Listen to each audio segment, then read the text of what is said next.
परमेश्वर की महिमा के लिए जिए। अधिकांश लोग परमेश्वर को महिमा देने की ओर अधिक ध्यान न देते हुए या अपने साथ के अन्य लोगों के विषय में भलाई का विचार न करते हुए केवल अपने स्वयं के लिए ही जीते हुए दिखाई देते हैं। David Brainerd. सो तुम चाहे खाओ, चाहे पियो, चाहे जो कुछ करो, सब कुछ परमेश्वर की महिमा के लिए करो। 1 कुरिन्थियों 10:31। परमेश्वर को केवल अपने शब्द या आत्मिक कार्यों द्वारा नहीं परंतु संपूर्ण जीवन द्वारा महिमा देना अत्यंत महत्वपूर्ण है। अपने प्रतिदिन के कामों को केवल एक काम की सूची के रूप में न देखकर इस प्रकार देखें कि उस काम के द्वारा आप परमेश्वर के लिए कुछ कर रहे हैं, ताकि आप उन चीजों में परमेश्वर को देख सकते हैं जिन्हें आप पवित्र समझते हैं।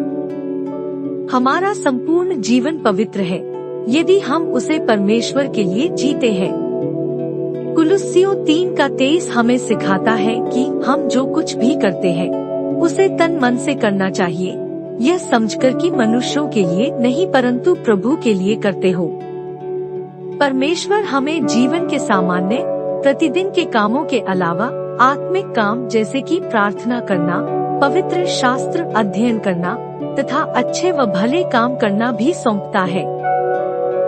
परमेश्वर अपने संपूर्ण वचन में हमें बताता है कि हमें काम पर जाना चाहिए, अपने बिलों का भुगतान करना चाहिए, अपने घर तथा शरीरों की देखभाल करनी चाहिए, अन्य विश्वासियों के साथ संगति करनी चाहिए, भोजन का आनंद लेना चाहिए, आराम करना तथा हंसना भी चाहिए।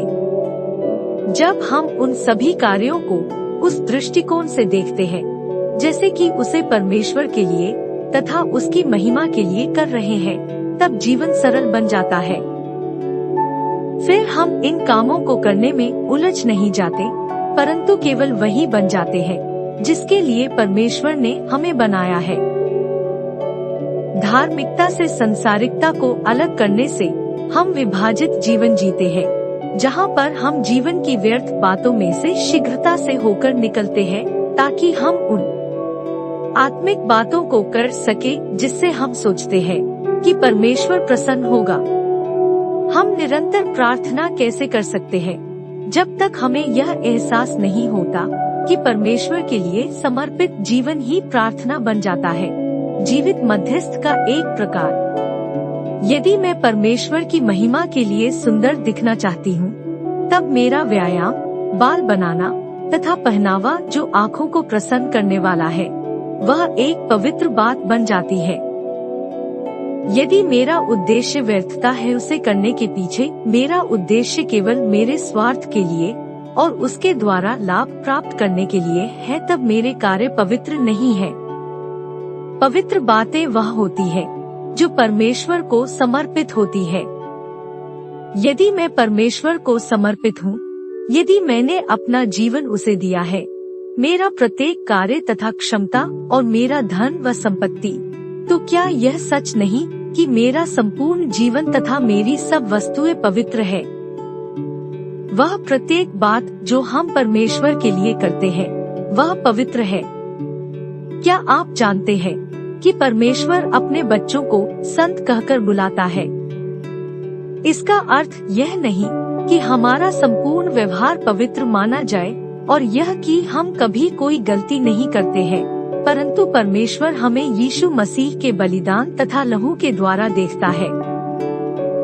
जब हम अपना संपूर्ण भरोसा व विश्वास उसके पुत्र में रखते हैं, तब वह हमें धार्मिकता की दृष्टि से देखता है। देखिए 2 कुरिन्थियों 5:21। जब हम अपना जीवन पूर्ण रूप से उसे समर्पित करते हैं और जीवन की प्रत्येक बातों द्वारा उसे प्रसन्न करने का प्रयत्न करते हैं, तब सब बातें पवित्र हो जाती है। हम देखते हैं कि हमारे हृदय का उद्देश्य तथा दृष्टिकोण परमेश्वर के लिए अत्यंत महत्वपूर्ण है। मसीह के साथ अत्यंत निकटता का संबंध ही जीवन को सरल बना देता है। उसके नियमों का पालन करना, वह क्या कर सकता है इसलिए नहीं परंतु वह जो है केवल उसके कारण उससे प्रेम करना ही बातें जीवन को सरल तथा उलझनयुक्त बना देती है। जीवन को अनेक भागों में विभाजित, जिनमें से कुछ भाग परमेश्वर के लिए योग्य है और कुछ नहीं, इस रूप में नहीं परंतु एक संपूर्ण जीवन के रूप में देखें। यदि मेरे जीवन का कोई एक भाग परमेश्वर के लिए योग्य नहीं है, तो वह मेरे लिए भी योग्य नहीं है और उसे काटकर फेंक दिया जाना चाहिए। आपके जीवन के वह भाग जो आप केवल अपने लिए सुरक्षित रखते हैं, उन्हें अपने जीवन से हटाना आरंभ करें, ताकि आपके पास उन भागों के लिए अधिक स्थान उपलब्ध होगा जो परमेश्वर की महिमा व आदर करते हैं।